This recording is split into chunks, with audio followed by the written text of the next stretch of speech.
Hello, children. Welcome to Enjoy Stories. In this series, we will be reading one story every episode. This is a part of my effort to encourage children to take to reading and collect books.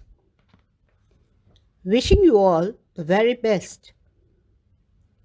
Today, we will read the story Sleeping Beauty Part 2. The sleep had extended over the whole palace.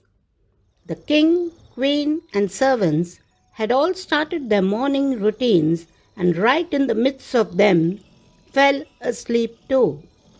The horses in the stable, the dogs in the yard, and the pigeons on the roof, and the flies on the wall all fell asleep. Even the fire on the hearth became quiet and still, and the kitchen maid, who sat with the chicken before her ready to pluck its feathers, also fell asleep. The wind died down, and on the trees in front of the castle, not a leaf moved again. A thorny hedge began to grow around the castle. Every year it grew higher and higher until at last nothing could be seen of the sleeping castle. But the story of the beautiful Sleeping Beauty, as the king's daughter was called, went about the country. From time to time, many princes came and tried to force their way through the hedge and to the castle. But the thorns held fast together as if they were alive, and the young princes who were entangled in them could not get loose again and died a pitiful death. After many years, a very handsome young prince came to the country and heard of an old man tell the tale of the castle which stood behind the thorny hedge and the beautiful princess who had been asleep within for 100 years. He had heard too from his grandfather that many princes had already come and had tried to get through the thorny hedge, but none had succeeded and had been caught in it and died. The young prince said, "I am not afraid. I must go and see this sleeping beauty." The old man tried to persuade him not to go, but the prince would not listen. By this time, the 100 years had just passed, and the day had come when Sleeping Beauty was to awake.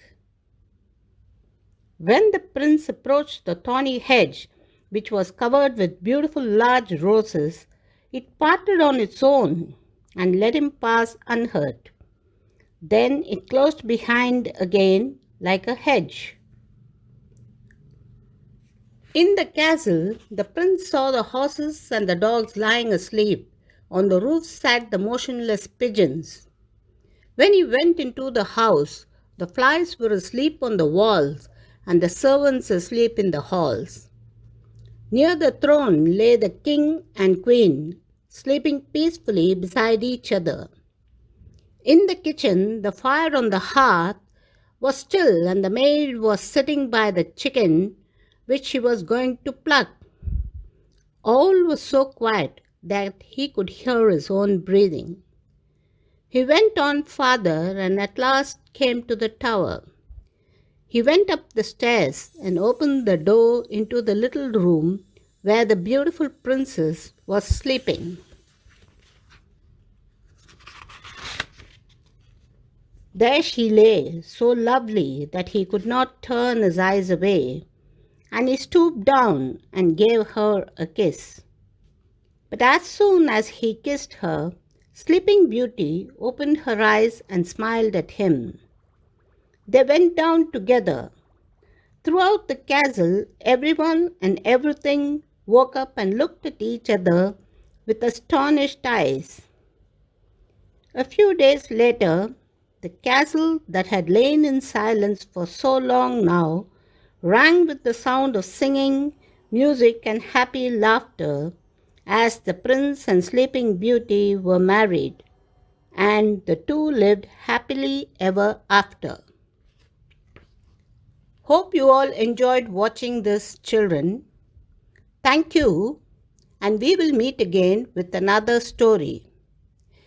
Kindly do subscribe to my channel and share it with your family and friends. Thank you.